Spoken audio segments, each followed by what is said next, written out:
కృష్ణమ్మ బెజవాడ కనకదుర్గమ్మ ముక్కు పుడకను తాకితే కలియుగం అంతం అవుతుందని బ్రహ్మంగారు కాలజ్ఞానంలో చెప్పారు.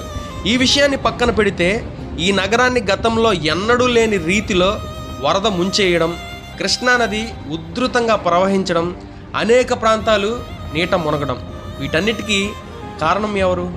ఈ స్థితికి ప్రకృతినే నిందిద్దామా? మానవ తప్పిదం ఏమాత్రం లేదా? I'm just asking.